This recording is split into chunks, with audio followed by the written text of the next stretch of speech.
2차 대전 이후로 이 세계는 오랫동안 나름대로 상대적으로 평화를 누리고 있습니다. 이 세상의 역사는 전쟁의 역사였죠. 그런데 2차 대전 이후에는 미국이 초강대국이 되어서 세상의 질서를 잡고 그 질서에 따라서 상당히 오랫동안 최근까지 이렇게 세계가 평화롭게 통상을 하고 어느 정도 전쟁이 많이 없는 세계에서 이렇게 살 수가 있었어요. 그것을 가능하게 했던 것은 미국이 2차 대전 이후에 미국 달러를 기축통화로 삼고 또 세계 통상의 질서를 만들고 미국의 막강한 해군력과 공군력으로 세계의 바다와 또 하늘을 지키면서 모든 나라들이 비교적 자유롭게 바다를 드나들면서 이렇게 무역을 할 수 있었기 때문에 그것을 막는 나라들은 미국이 경제 제재를 하거나 그래도 말을 안 들으면 군사력을 투사해가지고 가서 때렸기 때문에 어느 정도 지금까지 이렇게 질서가 유지될 수 있었습니다. 그런데 최근에 여러분들이 보시듯이 세계 질서가 재편되는 모습을 보여주고 있어요. 예전만큼 미국이 힘을 발휘하지 못하고 있고 러시아와 중국이 자기 지역 내에서 영향력을 확대하려 하고 있습니다. 그래서 여러분 아시다시피 러시아가 크림반도를 이미 차지했고 그 다음에 우크라이나를 침공해가지고 지금 3년 넘게 전쟁을 하고 있으면서 우크라이나 동부의 땅을 확보를 해가지고 세계적인 지금 정세로 보면은 우크라이나가 그 땅을 다시 찾아오기에는 어려운 것으로 보입니다. 지금 상황으로서는. 그리고 중국은 남중국해에 자꾸만 힘을 투사해가지고 거기에다가 이렇게 구조물을 만들어가지고 자기의 영해를 넓히려고 하면서 필리핀하고도 싸우고 대만을 자기들의 땅으로 만들겠다고 공공연히 그렇게 공언을 하면서 지금 미국과 대치하고 있는 것이죠. 이렇게 또 우리 서해로 또 진출하려고 이렇게 막 힘을 투사하는 그런 모습도 보여주고 있습니다. 그래서 미국은 이런 것들을 그래도 막기 위해서 러시아에 경제 제재를 했고 또 중국에는 첨단 반도체 제재를 함으로써 AI 경쟁에서 또 우위를 점하고 또 중요하게는 안보적으로 최첨단 무기들을 개발하는 것을 뒤처지게 함으로써 군사력에서 우위를 계속해서 점해 가려는 그러한 안간힘을 쓰고 있습니다. 자, 그렇게 되는 이런 가운데 이제 우리나라와 같이 수출에 의존해서 그렇게 살아왔던 이런 나라들에는 참으로 어려운 때가 도래한 거예요. 그렇기 때문에 또 우리나라는 그런 부분뿐만 아니라 이렇게 일할 젊은이들이 부족한 상태가 이제 곧 오게 됩니다. 자, 그래서 이제 그러한 부분들을 보게 되니까 많은 분들이 이제 우리나라의 앞날을 걱정하는 그런 얘기들을 많이 하고 있습니다. 자, 이러한 시절에 우리가 살고 있는데, 그럼에도 불구하고 우리는 우리나라의 미래와 또 우리나라가 어떻게 흘러가게 될지는 아무도 몰라요. 하나님만 아십니다. 자, 이러한 상황에서 여러분 어떻게 해야 되겠습니까? 불안해하거나 낭망하지 말아야 돼요. 여러분. 이 세상 모든 역사와 이 세상을 이끌어 가시는 분 하나님이시기 때문에, 통치하시는 분이 하나님이시기 때문에 하나님을 믿는 우리는 어떠한 상황에서도 낭망하거나 불안해할 필요가 없습니다. 예.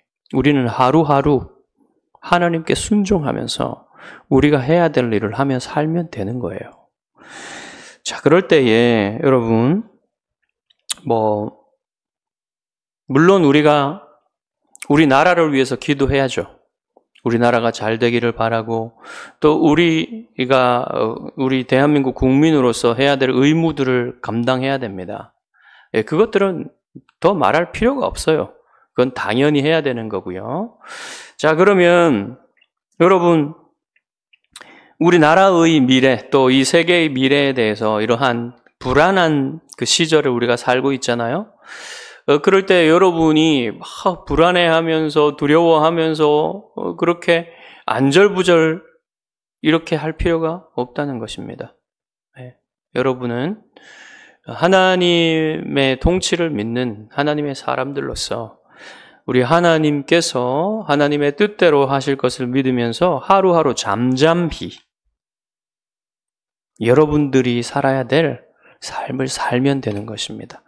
자, 이렇게 잠잠히 여러분이 살아갈 수 있는 것은 여러분이 크게 보아서 미래를 알고 있기 때문에 그래요. 여러분의 미래를 여러분이 큰 틀에서 알고 있기 때문에 그렇습니다. 그것이 무엇입니까? 하나님이 하나님의 뜻대로 이 세계를 이끌어 가셔서 하나님의 뜻대로 이 역사를 종지부를 찍으시고 하나님의 뜻대로 하나님의 나라를 완성하실 것이다 라는 것을 여러분이 알고 있기 때문에 여러분 잠잠히 오늘도 하나님 뜻에 따라서 살아가면 된다는 것을 알 수가 있는 거예요. 마치 여러분이 국가대표 축구 경기를 보잖아요. 그럼 여러분이 이제 국가대표 축구 경기를 어젯밤에 경기를 해서 이겼어요. 3대2로 이겼습니다. 자, 그러면 여러분이 그걸 다시 본다고 생각해 보세요. 결과를 알잖아요? 그러면 이제 결과를 알고 그 녹화본을 다시 본단 말입니다. 그럴 때에 여러분이 막 전반에 막 밀립니다. 우리 팀이. 그리고 한 사람이 또 부상을 당해서 주전 선수가 빠지게 되고 또 한 골을 먹습니다. 그렇더라도 여러분 불안해하거나 이렇게 안절부절 못하면서 보겠습니까? 그러지 않죠. 이미 결과를 알기 때문에 그런 것들이 이렇게 잠시 긴장이 될 수는 있으나 그럼 모든 어려움들이 있어도 반드시 이길 것을 알기 때문에 그렇게 여러분이 축구 경기를 보듯이 여러분이 성경을 통하여 이 세상의 마지막 미래가 어떻게 될지 알기 때문에 그리고 여러분 자신의 미래도 알기 때문에 믿기 때문에 여러분이 잠잠히 오늘을 살아갈 수 있는 것입니다.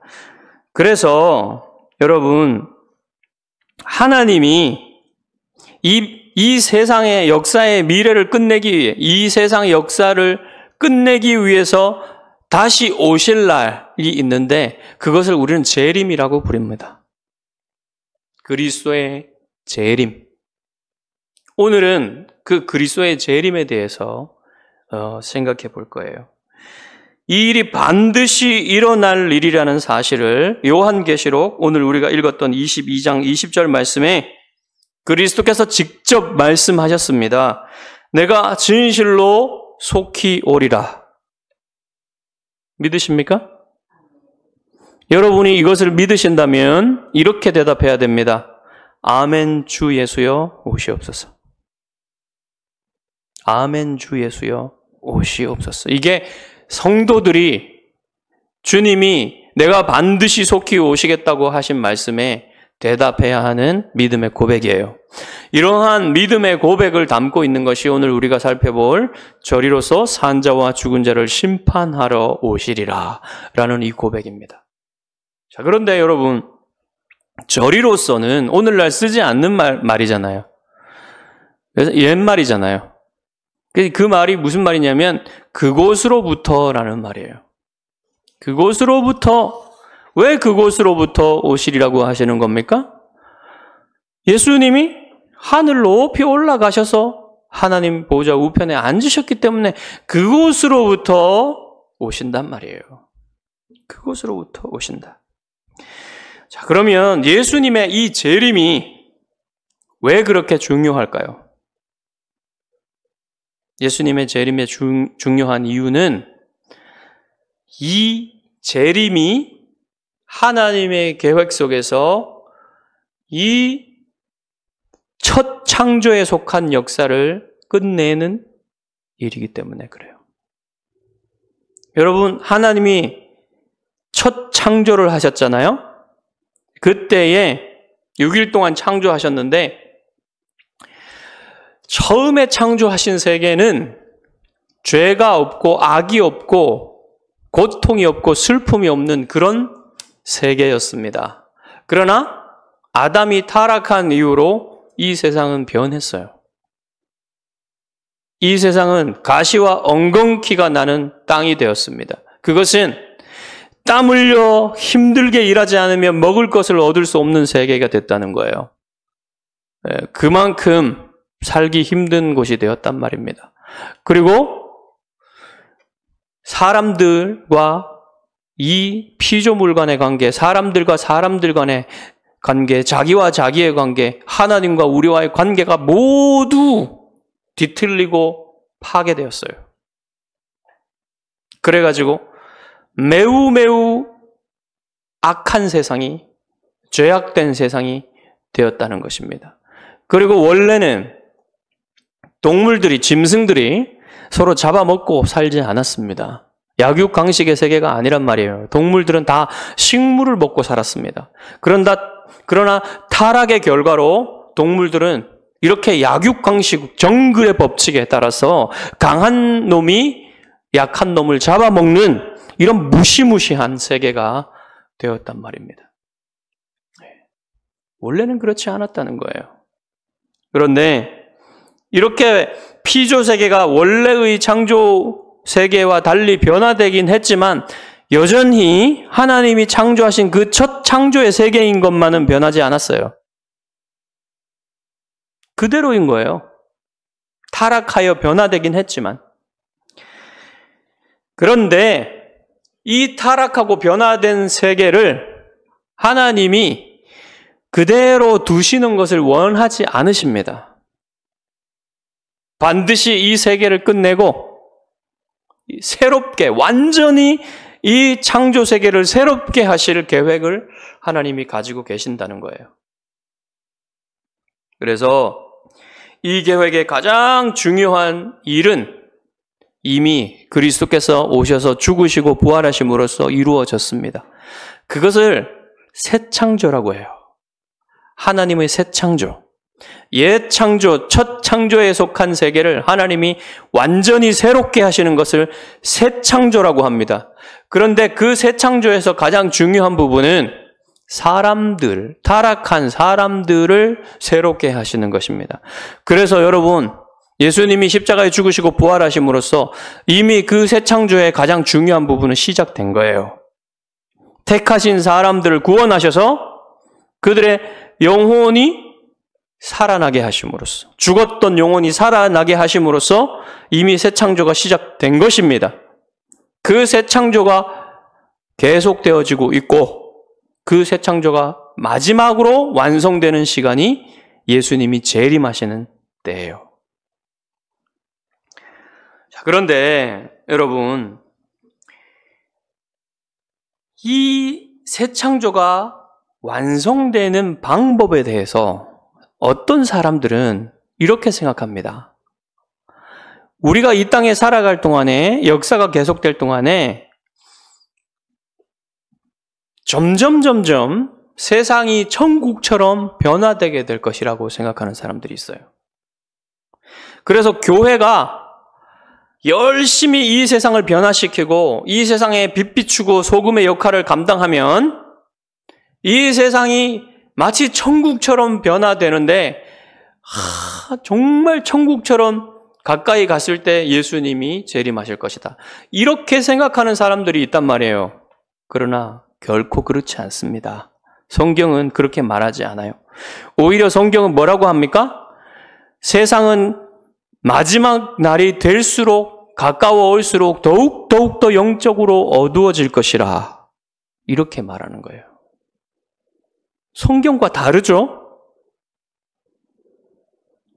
그렇게 될 것입니다, 세상은. 그래서 이 세상이 완전히 새롭게 되는 것은요, 갑자기 일어나요, 갑자기. 점진적으로 그렇게 천국처럼 변해가는 게 아닙니다. 갑자기 예수님이 오셔서 이 모든 어두워진 세상의 악과 죄를 다 해결하시고 갑자기 세상을 하나님이 완전히 변화시키는 일이 일어나게 될 것이라는 거예요. 그때 그리스도께서 재림하시는 그때에 타락으로 인하여 고통하는 모든 피조물은 이제 그 고통을 끝내고, 여러분 얼마나 고통스럽습니까? 우리가 여러분 그 짐승들이 서로 그 약육강식의 세계를 보는 것 굉장히 고통스러운 일이에요.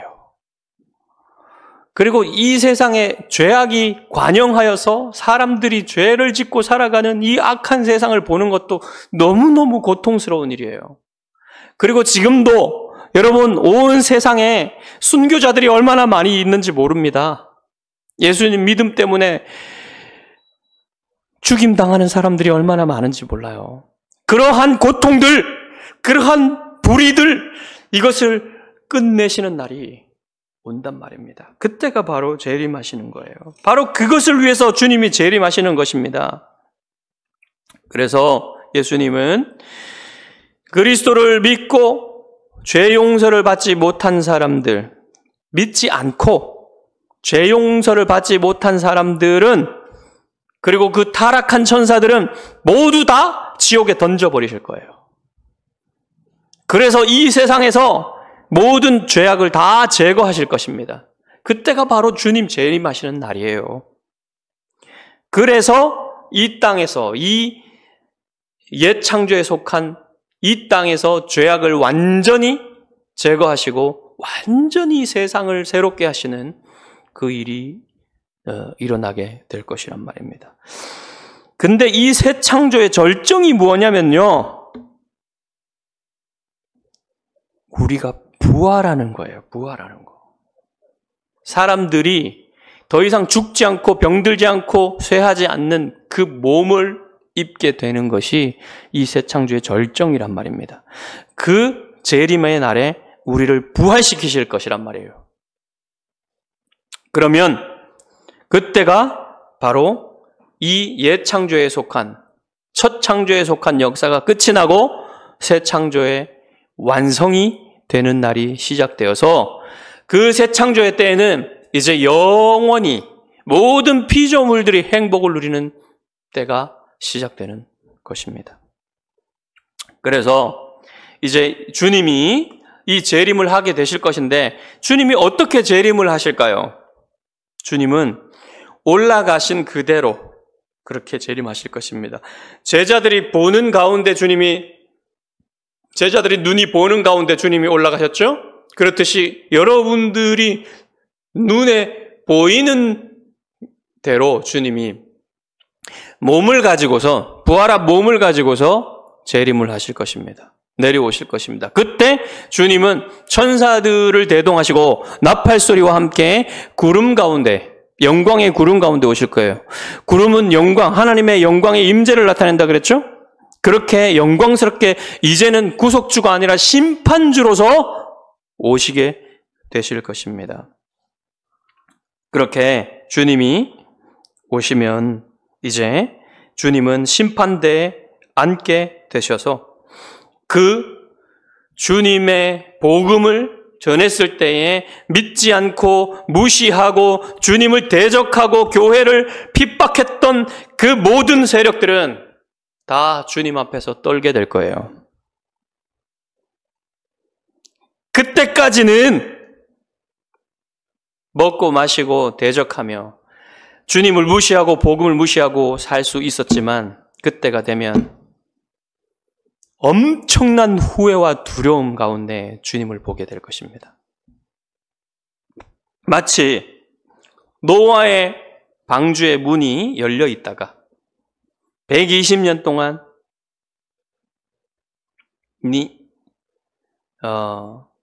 열려 있다가 위에서 물이 쏟아지고 아래에서 물이 솟아날 때 그때에 사람들은 뭔가 잘못됐는지 깨달으면서 후회해도 한 번 문이 닫혀진 노아의 방주의 문은 열려지지 않은 것처럼 그때는 이미 늦은 거예요. 더 이상 구원받을 수가 없는 것입니다. 그때 아담으로부터 죽었던 모든 사람들이 다 육체를 입게 될 거예요. 모든 사람들이, 신자들만, 믿는 사람들만 아니라 모든 사람들이 다 육체를 입게 될 것입니다. 어떤 사람들은 생명의 부활로 나오게 될 것이고 어떤 사람들은 심판의 부활로 나오게 될 것이란 말이에요.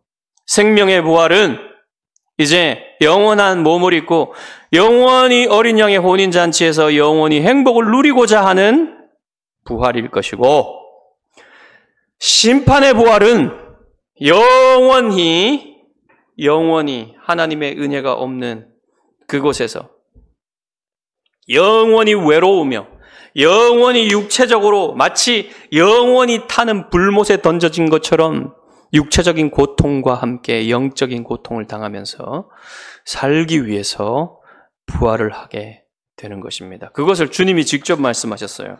무덤 속에 있는 자가 다 그의 음성을 들을 때가 오나니 선한 일을 행한 자는 생명의 부활로 악한 일을 행한 자는 심판의 부활로 나오리라. 이 말씀이 마치 행위를 따라서 구원을 받는 것처럼 얘기하는 것처럼 들리지만 그런 게 아니에요. 모든 행위 중에 하나님이 인정하시는 행위는 하나님을 사랑하여 믿음으로 한 행위만 하나님은 그것을 인정하십니다. 그렇기 때문에 하나님을 사랑하지 않고 믿지 않고서 도덕적으로 선한 일이라고 할 수 있는 그런 일을 행했다 할지라도, 예를 들어서 남을 구제했다든가 가족들에게, 친척들에게, 이웃들에게, 친구들에게 잘했다든가 이런 일을 했다고 해서 하나님이 하나도 인정하시지 않는 것입니다. 마치 왕을 대적하며 왕에게 반역하는 어떤 사람들이 자기 가족들과 친구들과 이웃들에게는 잘했다고 해서 그 반역을 눈감아줄 왕이 없는 것처럼, 선처를 전혀 바랄 수 없는 것처럼 하나님을 사랑하고 믿지 않은 사람들의 모든 도덕적인 선도 다 그것이 하나님 앞에서, 심판대 앞에서 하나도 인정되지 않을 것입니다. 자, 우리 인생의 종말에는 두 가지가 있어요. 첫 번째는 개인적인 종말, 두 번째는 전체 인류의 역사적인 종말이 있습니다. 개인적인 종말은 어떻게 옵니까? 죽음으로 오죠. 죽음은 우리의 몸에서 영혼이 분리되는 것입니다. 그리고 역사적인 종말은 여러분, 지금까지 우리가 얘기하고 있는 바로 이 종말이에요. 여러분이 개인적인 종말에 올 때 여러분은 그리스도를 믿는 사람은 낙원에 가서 쉴 것입니다. 낙원에서 그리스도께서 재림하실 것을 고대하면서 영원히 살 그 부활의 몸을 입을 것을 고대하면서 기다릴 거예요. 안식하면서. 그러나 믿음이 없이 죽은 사람들은 곧바로 그 영혼이 지옥에 던져져서 하나님의 은혜가 전혀 없는 곳에서 영원히 후회하며 고통하며 슬퍼하며 외로워하며 그렇게 사랑이 전혀 없는 그곳에서 영적인 고통을 당하면서 부활의 날을 기다릴 것입니다. 근데 그들이 기다리는 부활은 어떤 부활이냐면 그 몸을 입고 지옥에 던져져서 영원히 고통받을 것을 두려워하는 기다림일 거예요. 그런 개인적인 종말이 있고 그 개인적인 종말이 끝나면 이제 역사의 종말이 온다는 것입니다. 그 날이 바로 그리스도께서 재림하시는 날입니다. 이렇게 그리스도의 재림은 최후의 심판을 위해서, 이 역사를 끝내시기 위해서 오시는 것입니다. 그리스도 자신이 심판주가 되셔서 그 심판대에 앉아서 모든 사람들에 대해서 심판을 하실 거예요. 예수 그리스도를 믿고 사랑하며 그의 뜻에 순종하는 사람들은 전혀 두려워할 필요가 없습니다. 왜냐하면 그리스도 안에 있는 사람들에게는 결코 정죄함이 없기 때문에 그래요. 결코. 그리스도를 믿고 순종하는 사람들, 그리스도를 사랑하는 사람들에게는 결코 정죄함이 없습니다. 그 심판대 앞에 서게 될 것을 두려워함이 전혀 없어요. 두려워할 이유가 없어요. 영원히 정죄함이 없어요. 그리스도께서 여러분의 죄를 모두 갚아주셨기 때문에 그렇습니다. 성경은 마지막 날이 가까울수록 사람들이 자기를 사랑하고 돈을 사랑하며 교만하고 부모를 거역하며 감사할 줄 모르는 모습을 보인다고 합니다. 사도 바울은 영적인 아들 디모데에게 이렇게 가르쳤습니다. 너는 이것을 알라. 말세에 고통하는 때가 이르러 사람들이 자기를 사랑하며 돈을 사랑하며 자랑하며 교만하며 비방하며 부모를 거역하며 감사하지 아니하며 거룩하지 아니하며 무정하며 원통함을 풀지 아니하며 모함하며 절제하지 못하며 사나우며 선한 것을 좋아하지 아니하며 배신하며 조급하며 자만하며 쾌락을 사랑하기를 하나님 사랑하는 것보다 더하며 경건의 모양은 있으나 경건의 능력은 부인하니 이 같은 자들에게서 내가 돌아서라. 그런 사람들 사귀지 마십시오. 자기도 그렇게 될까 염려가 되는 것입니다.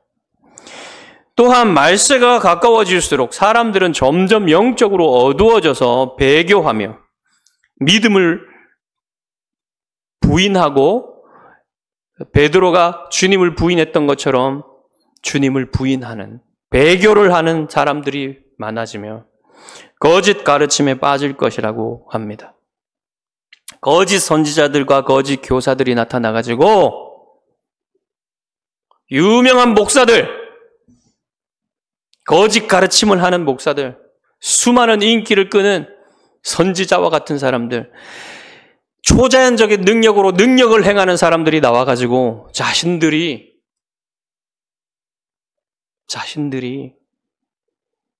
바로 그리스도라고 주장하는 사람들이 많이 나올 것이라는 거예요. 전쟁과 흉년과 지진과 전염병과 같은 커다란 재난들이 점점 더 강하게 올 것이라고 예언을 합니다. 그러나 이 모든 것들보다도 더 주님의 재림이 가까웠음을 알 수 있는 징조가 있습니다. 그것은 모든 민족에게 복음이 전해질 때, 모든 민족에게 복음이 전해지면 그때가 주님이 재림하실 날인 줄 알라고 말씀을 하셨어요. 이 천국 복음이 모든 민족에게 증언되기 위하여 온 세상에 전파되리니 그제야 끝이 오리라고 주님이 말씀하셨습니다. 자, 세계의 모든 그 민족에게 복음이 어느 정도 전파되었는지 모니터링을 하는 단체가 있어요. 사역 단체가 조슈아 프로젝트라고 하는 그 사역 단체인데, 이들에 의하면 국경 이제 그 세상의 그 나라들이 있잖아요. 그 나라들의 국경을 무시하고 그 민족별로 민족 단위로 나눴을 때 전체 우리 모든 세상의 민족의 숫자가 어떻게 되냐면요, 1380 4개의 민족의 숫자가 있다고 합니다. 근데 그 중에서 복음을 아직도 전혀 듣지 못한 민족의 숫자는 4,478개. 이것을 퍼센티지로 하면은 43% 정도가 됩니다. 43% 정도가 아직은 복음을 듣지 못한 거예요. 한 번도 복음을 듣지 못한 겁니다. 전체 지금 그 세계 인구가 80억 정도 되는데요. 34억 명 정도가 됩니다. 듣지 못한 사람이. 그 34억 명 정도가 아직 복음을 듣지 못한 거예요.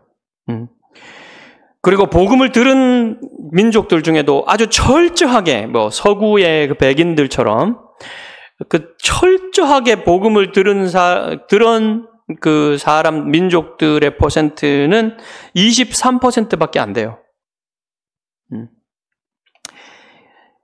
부분적으로 들은 민족들은 한 23% 정도 되고요.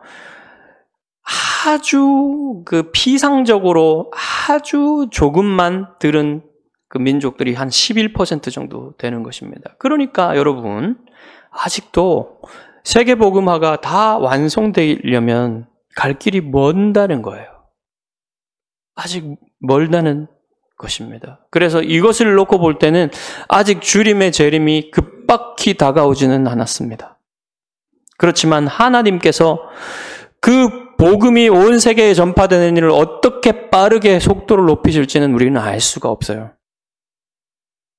지금 가장 복음을 전하기 힘든 곳은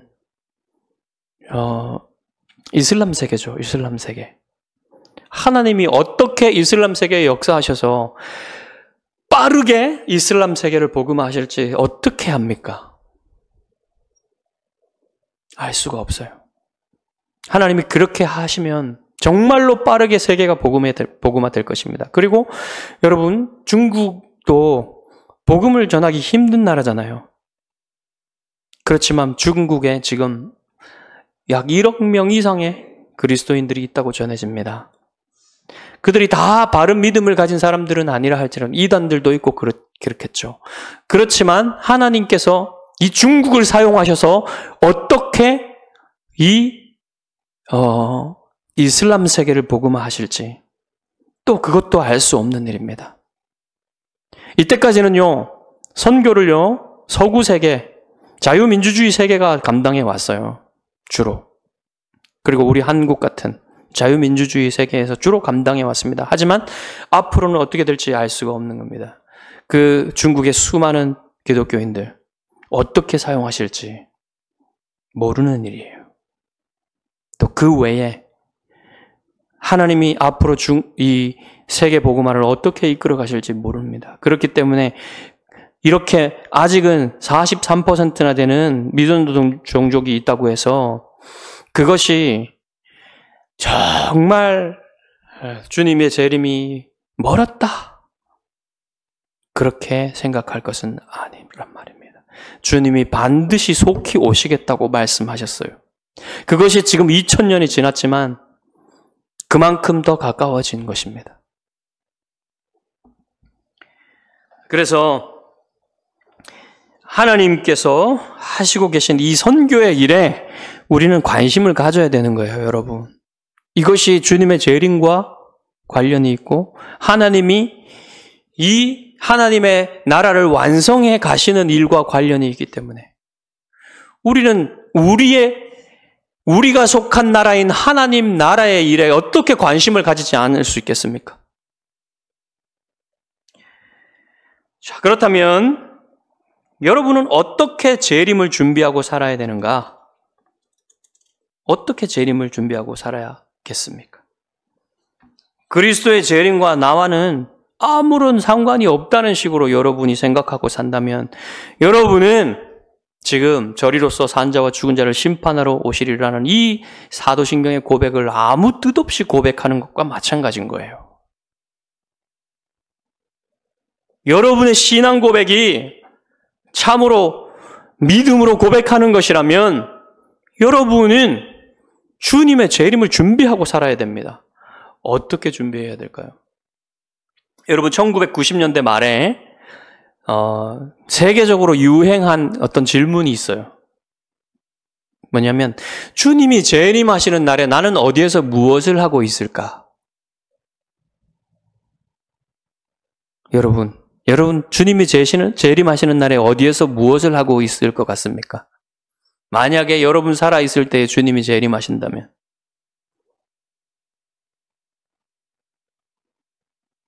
교회에서 예배드리고 있을 때 그때 재림하시면 너무 좋겠죠. 그런데 이 질문은요, 1995년에 미국에서 Left Behind라는 그 소설이 나왔어요. 그것이 세계적으로 선풍적인 인기를 끌었거든요. 근데 그 이야기가 뭐냐면요. Left Behind는 뭐냐면 휴거되고 남은 사람들을 뜻하는 말입니다. 그 휴거되고 남은 사람들이 이제 모든 믿는 사람들은 참으로 믿음을 가진 사람들은 다 휴거가 됐고 남은 사람들 중에 일부는 휴거가 된 그 상황을 보고서 믿음을 갖게 되었어요. 그리고 그 믿음을 갖지 않고 나머지 사람들에 대해서는 적그리스도가 나타나서 엄청난 영향력을 끼치며 세계 정부를 구성해가지고 그들을 통제하는 이러한 그 상황이 된 것입니다. 그래서 이때 그 믿음을 가진 이 사람들이 그 세계 정부와 적그리스도에 대항을 하면서 세계에 복음을 전한다는 그런 내용이에요. 그런데 이러한 상상은요, 요한계시록을 잘못 해석한 결과입니다. 이러한 이 소설이 그 바탕을 두고 있는 사상이 뭐냐면요, 세대주의적 전천년설이라는 거예요. 세대주의적 전천년설. 이게 뭐냐면요, 주님이 재림을 2번 하시는데, 첫 번째 재림은 공중재림을 하십니다. 공중재림을 하셔가지고 그곳에서 믿는 사람들을 하늘 위로 끌어올리셔서 휴거를 시킨단 말입니다. 그래서 그 휴거를 시킨 믿는 사람들을 7년 동안 어린 양의 혼인잔치에 참여하게 하고 그 다음에 밑에 지상에 남은 사람들은 7년 동안 대환란을 당한다는 거예요. 그 7년 대환란이 끝나고 나면 주님이 또다시 2번째 이 땅에 지상에 재림을 하셔가지고 성도들을 데리고 지상에 재림을 하셔서 천년 왕국을 만드시는데 그 천년 왕국은 우리가 생각하는 천년 왕국이 아니라 이스라엘 나라를 회복하는 천년 왕국입니다. 이들이 생각하는 것. 이스라엘 나라를 회복하셔서 초강대국이 되게 하셔가지고 그렇게 세상을 통치하시는데 그 이스라엘 나라에서 무슨 일이 일어나냐면 성전이 재건되어지고 제사가 다시 드려질 것이다. 이렇게 문자적으로 구약의 모든 예언들이 이렇게 이루어질 것이라고 생각하는 것이에요. 터무니없고 허황되고 말이 안 되는 것 같죠. 그런데 우리나라에도 지금 이런 사상을 가르치는 유명한 목사가 있습니다. 그 사람 누구냐면 사랑 침례교회 정동수 목사라고 킹제임스 번역 성경만이 유일하게 오염되지 않은 번역 성경이라고 주장하면서 이렇게 가르치면서 지금 제가 얘기했던 세대주의적 전천년설을 가르치는 목사입니다. 아주 위험한 사상이에요. 그런데 수많은 사람들이 그 정동수 목사의 사상을 혹해가지고 따라가서 그 사람 말을 믿고 그 킹제임스 번역 성경을 그 정동수 목사가 번역을 해가지고 지금 팔고 있거든요. 그것을 사가지고 그렇게 그 사람의 사상을 믿으면서 그렇게 유혹을 당했습니다. 많은 사람들이. 여러분, 어처구니가 없는 것입니다. 요한계시록은요, 묵시문학으로서 상징적으로 해석해야 될 것들이 많습니다. 그런데 그것을 문자적으로 해가지고 억지로 해석해서 그런 걸 만들어낸 것입니다. 자, 이런 것에 여러분 휘둘리지 말아야 돼요. 그러니까 휴거니 대환란이니 이런 얘기하는 거 믿지 마십시오. 그런 거 없습니다. 네. 그것은 상징적인 말이에요. 여러분이 그리스도의 재림을 맞을 준비를 하면서 해야 될 질문은 주님이 오시는 그날에 어디에 있을 것인가, 무엇을 할 것인가, 그런 게 아닙니다. 여러분이 해야 될 질문은 날마다 오늘 어떻게 살아야 할까? 주님의 재림을 고대하면서 어떻게 살아야 할까? 이것이 여러분이 할 질문이에요. 그 질문에 대한 답은 분명합니다. 날마다 깨어서 거룩하게 사는 거예요. 그게 답입니다, 여러분. 날마다 영적으로 깨어서 거룩하게 주님의 말씀에 순종하며 살면 되는 거예요. 내일 종말이 와도 나는 오늘 한 그루의 사과나무를 심겠다. 이 말은 스피노자나 마틴 루터가 한 말이라고 잘못 알려져 있는데 근거는 전혀 없습니다. 누가 한 말인지 몰라요. 하지만 이 말이 우리가 종말을 어떻게 살아야 하는지, 종말의 때를, 재림을 준비하면서 어떻게 살아야 하는지를 어느 정도 그 태도를 말해주고는 있어요. 뭐냐면 주님이 내일 하신다 할지라도 나는 오늘 나의 신앙의 의무를 다하면서 이 땅에서 오늘 성실하게 살아가면서 내일을 위해 또 준비하면서 살 것이다. 이런 거예요, 여러분. 이렇게 살면 되는 겁니다. 그러면 여러분이 오늘 무엇에 열심을 내며 오늘 무엇을 집중하며 그렇게 살아야겠습니까? 그건 바로 여러분이 언제나 영적으로 깨어서 주의 말씀에 순종하며 사는 것에 집중해야 된다는 거예요.